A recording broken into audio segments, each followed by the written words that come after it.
एक तुमची माझी गोष्ट सांगतो ते, बाकी संत लोक तर खूप श्रेष्ठ राहतात, मी तुमच्यासारखा जाऊ. आपल्याला राग केव्हा येतो, क्रोध ज्याला म्हणतात, वारंवार राग केव्हा येतो, सर्वांना येतो, ते छोट्याशा मुलाला येतो, बिलकुल जर 2 महिन्याचा आहे त्याला राग येतो. राग केव्हा येतो, जेव्हा आपली सहनशीलता तुटते तेव्हा. त्याला संस्कृतमध्ये तितिक्षा म्हणतात. म्हणजे सहन करण्याची शक्ती आपली तुटली का पटकन राग आला. कुठून आला? नागपूरवरून आला नाही का टिळकनगरवरून आला नाही, तो आपल्या आतमध्येच आहे. तो स्फोट होतो आतमधून आणि मग राग येतो. आणि ही सहनशीलता आपल्यामध्ये कमी आहे म्हणून आपल्याला वारंवार राग येतो. आणि जसं जसं तुम्ही भक्ती मार्गावर आता पहिली पायरी चढले, आता तुम्ही सत्संगमध्ये आले याचा अर्थ, मग तुम्ही विजयग्रंथ वाचता, गोपारासोबत सर्व कार्यक्रम तुम्ही अटेंड करता, ब्रह्ममुहूर्त पारायणामध्ये जाता, ब्रह्ममुहूर्त उपासनेमध्ये जाता.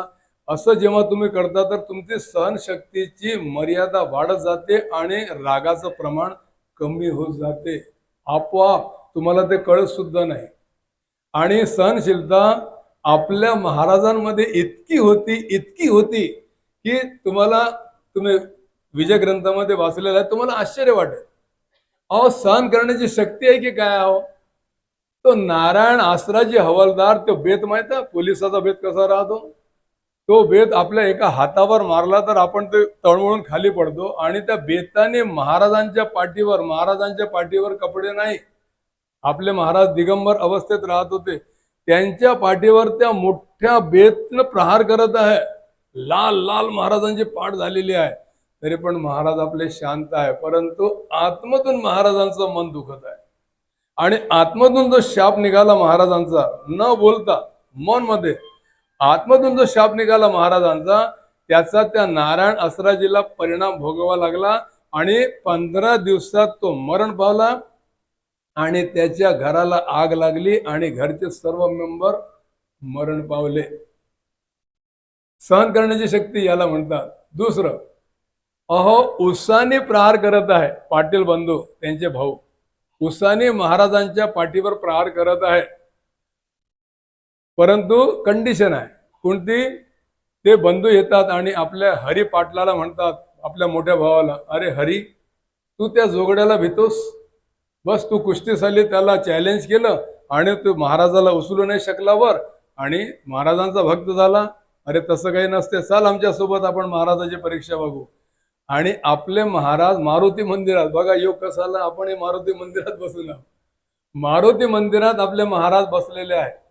आणि पाटील बंधू तेव्हा महाराजांना तितके जवळचे नव्हते, नंतर ते महाराजांचे जबरदस्त भक्त झाले. ते महाराजांची परीक्षा घेण्याकरिता आलेले आहे. हातामध्ये असे ऊस आहे, त्या बेतासारखे काडीसारखे ऊस, ते घेऊन आलेले आणि म्हणतात, अरे आम्ही तुझ्या पाठीवर प्रहार करतो उसाचा, परंतु जर तुझी पाठ लाल नाही आली तर आम्ही तुला मानतो. आता बघा, नारायण आसराजीनं मारलं होतं तेव्हा महाराजांची पाठ लाल झाली होती.